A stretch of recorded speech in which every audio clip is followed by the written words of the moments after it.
Hello everyone. What are you doing? Worrying about your child's future? तर काळजी नका करू. फक्त मुक्ताई कॉन्व्हेंटला संपर्क साधा. Because here you get learning with the excellence, quality education, science-based activities, play-based games and interactive learning. With all these modern teaching methods and strong parent-teacher communication, then what are you waiting for? लवकरात लवकर आपल्या पाल्याचे admission Muktai कॉन्व्हेंटला करा. Location आहे Muktai convent, Chetananagar, Sundarkhed, Buldhana.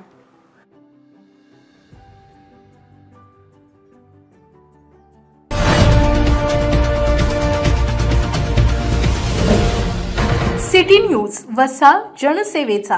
जगह आपकी, वक्त आपका, बताइए कहाँ आना है, असे आमदार संजय गायकवाडांना चॅलेंज केल्यानंतर माजी खासदार इम्तियाज जलील यांनी शहरात दाखल होत सत्ताधाऱ्यांवर टीका करीत ललकार दिले. आम्ही सत्तेत आहे, आम्ही काहीही बोलो. या आविर्भावात आमदार गायकवाड यांच्यासारखे अनेक नेते आहेत. यांचे आतापर्यंत खूप ऐकले, आता यापुढे ऐकून घेणार नाही. अब हम बोलेंगे, तुम्हारे बाप को सुनना पडेगा, असा सनसनीत इशारा माजी खासदार जलील यांनी दिला. बुलढाणा शहरातील इक्बाल चौकात 20 जुलै रोजी ऑल इंडिया मजलिसे इतिहादुल मुस्लिमींच्या वतीने सत्कार व सभा पक्षप्रवेश सोहळा आयोजित करण्यात आला होता.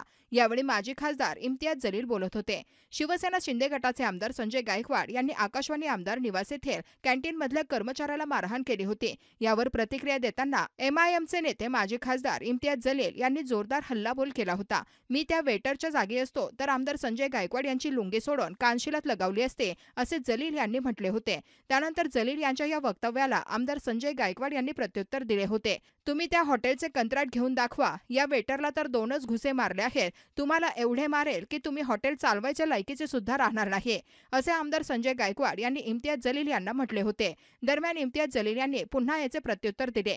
ते म्हणाले की मला धमकावण्याची भाषा करतायत. आमदार गायकवाड साहेब, जागा तुमची, वेळ तुमची, सांगा कुठे यायचे आहे.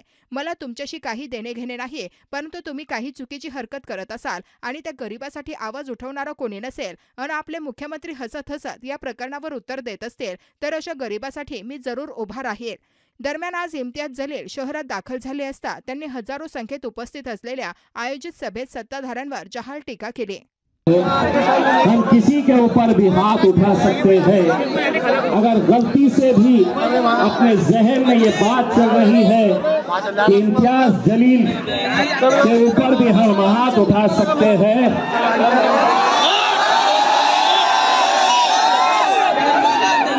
तो जवाब पहले वहां से देकर गया था.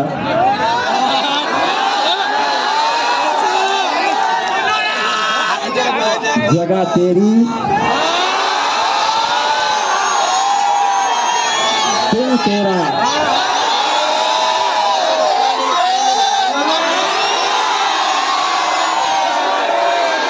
वक्त भी तेरा. बोल कहाँ आना है. और ये सिर्फ किसी एक नेता को कह रहा हूं, ऐसा नहीं है. ये समझ रहे हैं हमारी हुकूमत है, हम खुद भी बोलेंगे और ये सुनना पड़ेगा इन लोगों को. बहुत सुन चुके हमने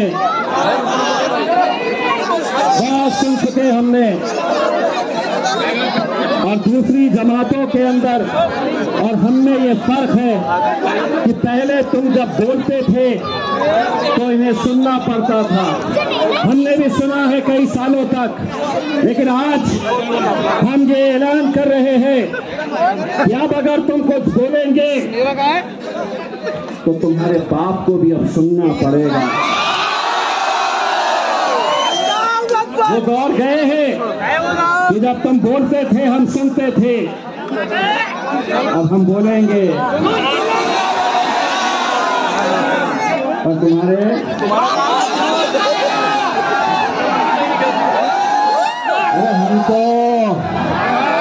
हम तो लोकसभा के अंदर जाकर तुम्हारे बाप के बाप को नहीं छोड़े हैं, तो तुम क्या किया. हिम्मत लगती है कि अमित शाह की आंख में आंख डालकर बोलने की अगर हिम्मत किसी ने सिखाए तो मेरे ख्याल में सिखाया.